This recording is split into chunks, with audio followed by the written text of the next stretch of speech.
Sa ngalan ng Ama at ng Anak at ng Espiritu Santo. Amen. Sumainyo ang Panginoon. At sumaiyo rin. Mga kapatid, magbalik loob tayo na maging marapat tayong dumulog sa hapag ng Panginoon. Panginoong Hesus, hangad mong kami magtulungan sa pagbabalik loob, Panginoon, kaawaan mo kami. Panginoon, kaawaan mo kami. Hesus Kristo, tinuruan mo kaming magpatawaran tulad ng iyong pagpapatawad. Kristo, kaawaan mo kami. Kristo, kaawaan mo kami. Panginoong Hesus, ibinibigay mo yung tanging makabubuti sa amin, Panginoon, kaawaan mo kami. Panginoon, kaawaan mo kami. Kaawaan tayo ng makapangyarihang Diyos, patawarin tayo sa ating mga kasalanan, at patubayan tayo sa buhay na walang hanggan. Amen. Manalangin tayo.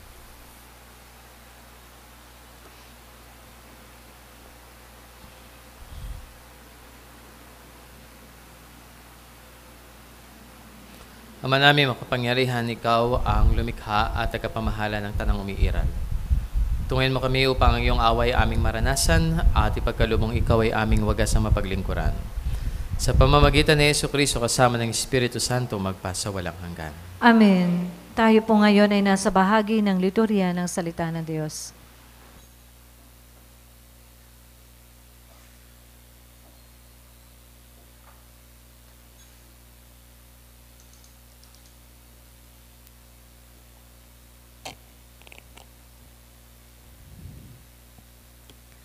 Ang salita ng Diyos mula sa unang sulat ni Apostol San Pablo kay Timoteo. Pinakamamahal, totoo ang kasabihang ito, ang nagnanais na maging tagapangasiwa sa simbahan ay naghahangad ng mabuting gawain. Kaya, kailangang wala siyang kapintasan. Isa lamang ang asawa, marunong magpigil sa sarili, maingat, kagalang-galang, bukas ang tahanan, at mabuting tagapagturo. Kailangan din siya'y hindi mahilig sa alak, hindi mapusok, kundi mahinaon at maibigin sa kapayapaan, hindi gahaman sa salapi. Kailangang siya'y mahusay mamahala sa sariling sambahayan, iginagalang at sinusunod ng kanyang mga anak. Paano makapangangasiwa ng maayos sa simbahan ng Diyos ang isang tao kung ang sila at makitang marapat bago gawing tagapaglingkod? Kailangan ang kanilang mga asawa ay matitino at hindi mapanirang puri kundi mabait at tapat sa lahat ng bagay. Kailangan din isa lang ang asawa ng isang tagapaglingkod sa simbahan. Maayos siyang mamahala sa sariling sambahayan at mabuting magpasunod sa kanyang mga anak. Ang tagapaglingkod na tapat sa tungkulin ay igagalang ng lahat at buong tapang nilang maipapahayag ang pananampalatayang napas sa atin dahil sa ating pakikipag-isa kay Kristo Jesus. Ang salita ng Diyos. Salamat sa Diyos. Salmong tugunan, malinis na pamumuhay ang aking pagsisikapan. Tayo pong lahat, malinis na pamumuhay ang aking pagsisikapan. Ang aking awitin ay ang pagtatapat at ang katarungan. Ako'y umaawit patungkol sa iyo, o poon kong mahal. Ang aking susunding, tumpak na ugali, walang kapintasan. Kailan kaya darating sa akit, ako'y lalapitan?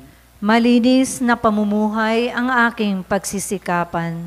Malinis ang budhing, mamumuhay ako sa aking tahanan. Sa buhay kong ito, ang gawang masamay, di ko tutulutan.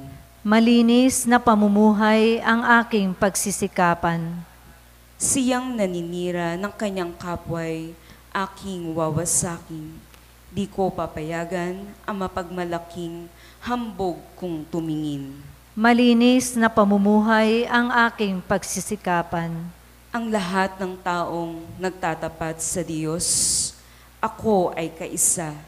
Sa aking palasyo ay papayagan ko na doon matira.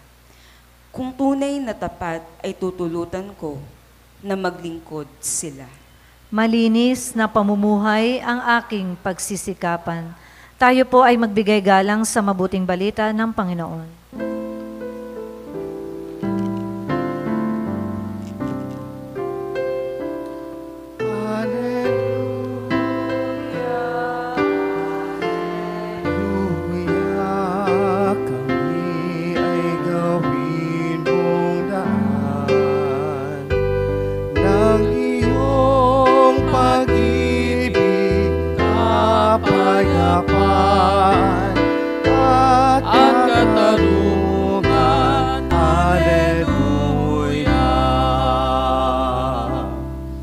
Sumainyo ang Panginoon. At sumaiyo rin. Ang mabuting balita ng Panginoon ayon kay San Lucas. Papuri sa iyo, Panginoon. Noong panahong yon, pumunta si Jesus sa isang bayang tinatawag na Nain. Sumama sa kanya ang kanyang mga alagad at ang napakaraming tao. Nang malapit na siya sa pintuan ng bayan, nakasalubong niya ang libing ng kaisa-isang anak na lalaki ng isang babaeng balo. Marami ang nakikipaglibing. Nahabag ang Panginoon nang makita ang ina ng namatay. At sinabi sa kanya, "Huwag kang tumangis." Lumapit siya at hinipo ang kinalalagyan ng patay. At tumigil naman ang mga may dala nito. Sinabi niya, "Binata, bumangon ka." Naupo ito at nagsalita. At siya'y ibinigay ni Jesus sa kanyang ina. Sinidlan ng takot ang lahat at sila'y nagpuri sa Diyos. Sabi nila, dumating sa atin ang isang dakilang propeta. Nilingap ng Diyos ang kanyang bayan. At kumalat sa buong Judea at sa palibot ni lupain ang balitang ito tungkol sa kanya. Ang mabuting balita ng Panginoon. Pinupuri ka namin, Panginoong Hesukristo.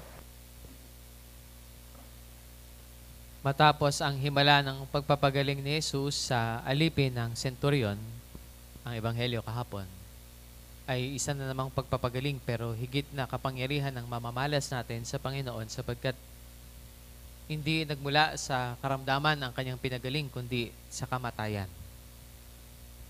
At malinaw na ang damdaming ipinahayag ay habag o awa. Nahabag ang Panginoon nang makita ang ina ng namatay. At bakit ba mahahabag? Kung tutuusin, ang kamatayan ay bahagi naman talaga ng buhay. Sa ewa't gusto natin, mamamatay tayo. Sa ewa't sa gusto natin, darating ang panahon, merong miyembro ng pamilya na mauna sa atin, kaibigan o kamag-anak. Kaya't ano ang katangi-tangi dito? At gano'n na lang ang habag ng Panginoon. Kung titingnan natin ang detalye, sinasabi dito, kaisa-isang anak na lalaki ng isang babaeng balo. At yung anak na lalaki, binata. Sa mga salitang ginamit na ito, mahahalata na natin kung ano ang kahabag-habag. Tandaan natin, sa kultura ng mga Hudyo, ang mga kalalakihan ang may tinig sa lipunan, sila ang may karapatan, sila ang may trabaho, sila ang may kakayanan. Hindi kagaya sa ating na equal treatment ang babae at lalaki, ang tatay at nanay, ang mag-asawa. Sa kanila hindi. Nandun pa rin ang pagbibigay ng halaga sa kalalakihan, kaya't hindi naman nakapagtatrabaho ng ang mga kababaihan ng panahon ni Jesus, hindi kagaya ngayon. Kaya't kung ang naglilibing ay isang balo, wala na siyang asawa na aasahan na magtrabaho para sa kanya. Balo eh. Tapos, nag-iisang anak na lalaki. Walang ibang anak na lalaki. Kung meron pang ibang anak na babae, itong balo na ito, hindi rin makatatrabaho, dagdag pa yun sa kanyang pakakainin. At hindi lang basta lalaki, binata, walang asawa, walang anak. Kaya't kung siya ang kaisa-isang lalaki na pwedeng magtrabaho, bumuhay sa mag-anak na ito na wala pa. Isipin na lang natin, saan napupulutin ang babaeng balo na ito? At kung meron pa siyang ibang anak na hindi lalaki kundi babae, saan pa sila pupulutin? Kaya't marahil, ganun ang habag o ganun na lang ang habag na naramdaman ni Jesus. Sapagkat ang kaisa-isang pag-asa nila para mabuhay dahil nag-iisang lalaki na makakapagtatrabaho, namatay pa. At dahil sa habag na ito, sa tindi ng habag na ito ng Panginoon, ito nga, binuhay nga niya yung binata na namatay. Kaya makikita po natin, hindi ito basta kapangyarihan lang na mula sa kamatayan, bumuhay ang Panginoon. Hindi kapangyarihan lang ang pinakikita dito kundi yung katangian ng Diyos na mahabag sa kalalagayan ng sangkatauhan. Isang katangian na inaasahang mapapaunlad natin, mapapalalim natin sa ating pagkatao. Kaya tinuturo nito sa atin mga kapatid na kung hindi natin lalaliman ang pagtingin natin sa isang kapwa, hindi natin makukuhang magkaroon ng habag Kaya kung isang basa lang at kung hindi natin papansinin ang kahulugan ng mga salita ng kwentong ito, sasabihin natin, ano ba naman ang kahabag-habag doon? Normal naman sa buhay ng tao na namamatayan, naglilibing. Kaya hindi natin sa isang basa lang na maintindihan natin anong kahabag-habag. Meron pang mas malalim na kung ating huhukayin, makikita natin ang dahilan. At alam niyo po, ganyan din sa pakikitungo natin sa ating kapwa. Maaaring pag nakita natin, masaya, pero pag hinukay natin ng hinukay, may problema pala. Yan. O kaya naman, nakikita natin, tahimik lang, hindi pala salita. Kala natin laging may problema, galit sa mundo, pero sa kataimtiman, kontento sa buhay, wala may nahanap, masaya. Hindi natin mahuhusgahan ang ating kapwa kung titingnan lang natin sa isang sulyap lang. Laging merong mas malalim pa sa pagkatao ng bawat isa. At dahil sinubukan nating palalimin ang pag-unawa sa mga relasyon na nadinig natin sa kwento, doon natin maintindihan bakit ba gano'n na lang ang habag ng Panginoon. At gano'n din yung magandang gawin natin sa bawat kapwang pinakikitunguhan natin. Hindi tayo makapag-uusga ng gano'n na lang. Minsan kinakailangan nating laliman pa ang pagkilala natin sa isang tao. Habaan pa ang panahon na matuklasan natin ang isa't isa. Sapagkat merong mas malalim na pagkatao ang bawat isa. Na kung hindi natin aalamin yung mas malalim na pagkatao ng bawat isa, hindi natin maiintindihan ang bawat isa. Magkakamali tayo ng pag-unawa sa tunay na damdamin o pagkatao ng isa't isa. Kaya po, natuto tayo sa halimbawa ng Ebanghelyo ngayon. Hindi lang para tulad ni Jesus matuto tayong mahabag o maawa o dumamay o makiramay. Hindi Kundi, wag tayong bastang sa isang tingin lang ay meron na tayong pag-unawa sa isang tao. May judgment na kagad tayo. Ganun. Mas laliman pa natin ang pagtuklas at doon natin makikita ang tunay na sitwasyon ng bawat isa. Doon natin magagawang mahabag kung talagang tayo mahabag at magiging totoo ang ipapakita nating habag.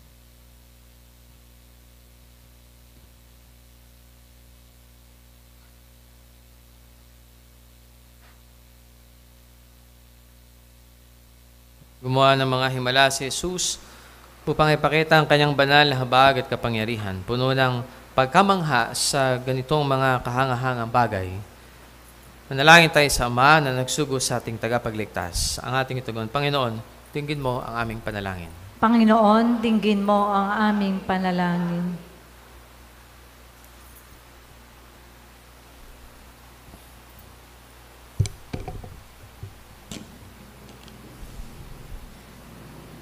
Sa pamamagitan ng paggabay at tulong ng mga pastol ng simbahan, na may maipakita ang pag-ibig at kalinga ng Diyos sa sambayanan, manalangin tayo sa Panginoon. Panginoon, dinggin mo ang aming panalangin. Ang gobyerno naway maging daan ng mahabaging pag-ibig ng Diyos sa katangi-tanging pagkalinga at pagtulong na kanilang ibinabahagi sa mga dukha at mga may sakit.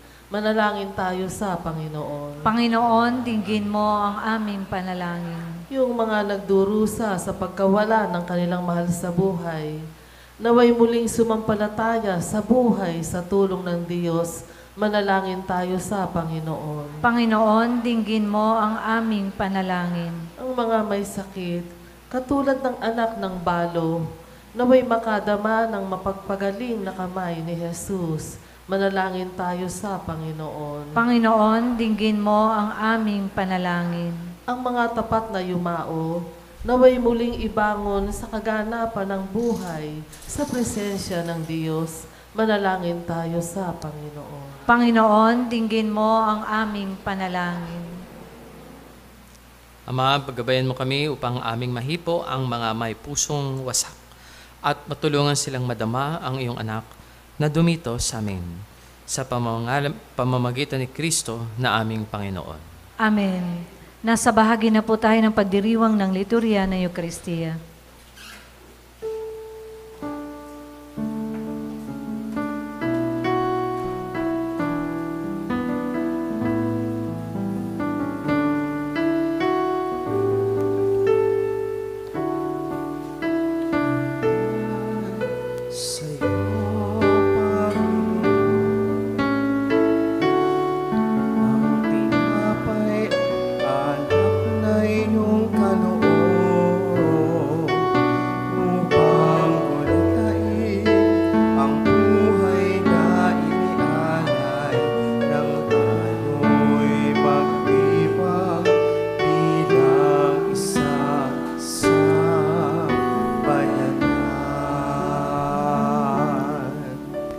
Manalangin po kayo mga kapatid ng tayo at ang mga alay na ito ay kalugdan ng Diyos amang makapangyarihan.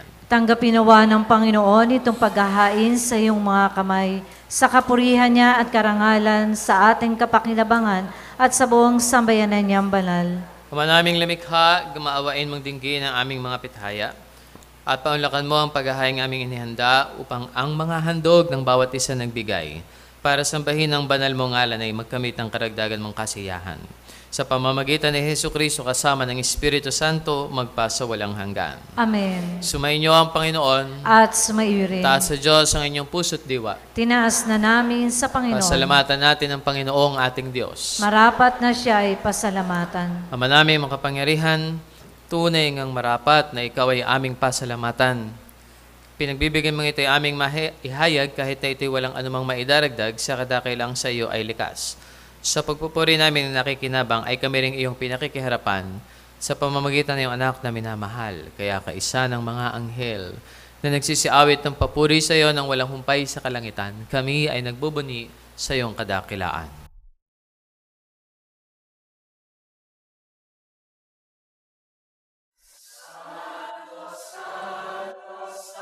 Santo, Panginoong Diyos, napupuno ang langit at lupa ng kadakilaan mo. Hosana, Hosana, Hosana sa kaitaasan. Hosana, Hosana, Hosana sa kaitaasan. Pinagpala ang naparirito sa ngalan ng Panginoon. Osana, Osana, Osana sa kaitaasan. Osana, Osana sa kaitaasan. Ama naming banal, ikaw ang bukalan tanang kabanalan, kaya't sa pamamagitan ng Espiritu, gayong mong banal ang mga kaloob na ito, upang para sa amin ay maging katawan at dugo ng aming Panginoong Hesukristo. Bago niya pinagtiis ang kusang loob na maging handog, hinawakan niya ang tinapay. Pinasalamatan kanya, pinaghati-hati niya yon. Iniabot sa kanya mga alagad at sinabi, tanggapin ninyong lahat ito at kanin. Ito ang aking katawan na iahandog para sa inyo.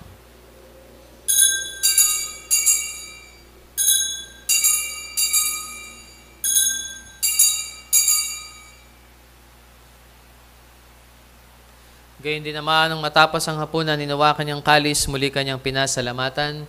Iniabot niya ang kalis sa kanyang mga alagad at sinabi, tanggapin ninyong lahat ito at inumin. Ito ang kalis ng aking dugo, ng bago at walang hanggang tipan. Ang aking dugo na ibubuhos para sa inyo at para sa lahat. Sa ikapagpapatawad ng mga kasalanan, gawin ninyo ito sa pag-alala sa akin. Alalahanin mo ang mga kapatid naming nahimlay na may pag-asa na sila ay muling mabubuhay, gayon din lahat ng mga pumanaw. Kaawaan mo sila at patuloyin sa iyong kaliwanagan. Kaawaan mo at pagindapatin kaming lahat na makasalo sa iyong buhay na walang wakas. Kaysa ng mahal na Birheng Maria na ina ng Diyos, ng kanyang kabiyak ng pusong si San Jose. Kaysa ng mga apostol at ng lahat ng mga banal na namuhay dito sa daigdig ng kalugod-lugod sa iyo. Maipagdiwang nawa namin ang pagpupuri sa ikararangal mo sa pamamagitan ng anak na aming Panginoong Hesukristo. Sa pamamagitan ni Kristo kasama niya at sa Kanya, ang lahat ng parangal at papuri ay sa iyo, Diyos Ama makapangyarihan, kasama ng Espiritu Santo magpasawalang hanggan. Amen. Tumawag po tayo sa ating Ama sa Langit sa panalangin na itinuro ni Jesus sa atin.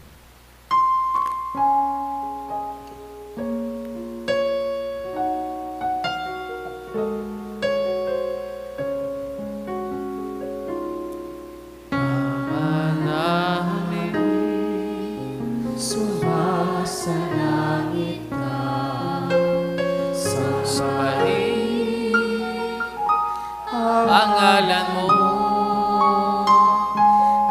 mapasa amin ang kaharian mo, sundin ang loob mo dito sa lupa para na sa langit. Bigyan mo kami ngayon ng aming kakanin sa araw-araw at patawarin mo kami sa aming mga sala para ng pagpapatawad namin sa nagkakasala sa amin, at wag mo kami ipahintulot sa tukso at iadya mo kami sa lahat ng masama.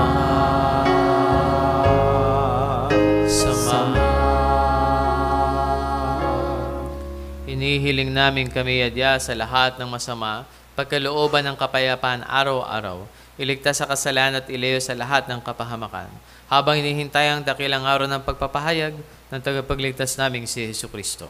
Sapagkat iyo ang kaharian at ang kapangyarihan at ang kapurihan magpakailanman. Amen. Panginoong Hesus, sinabi mo sa iyong mga apostol, kapayapaan ang iniiwan ko sa inyo, ang aking kapayapaan ang binibigay ko sa inyo.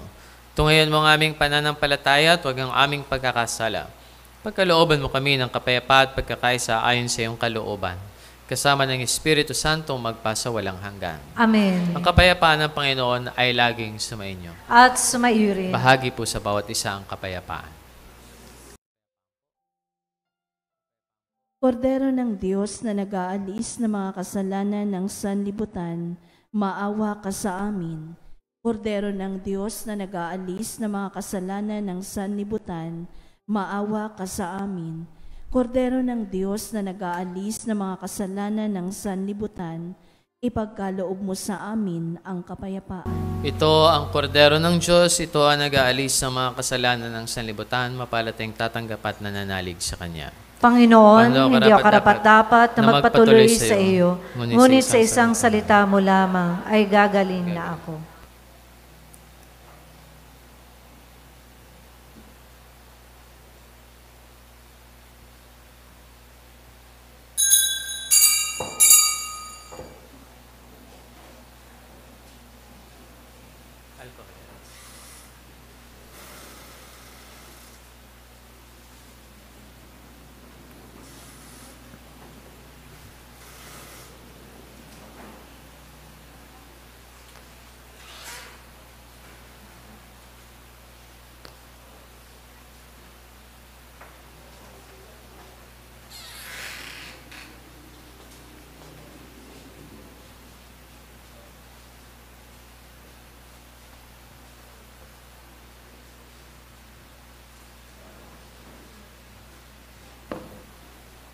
Manalangin tayo.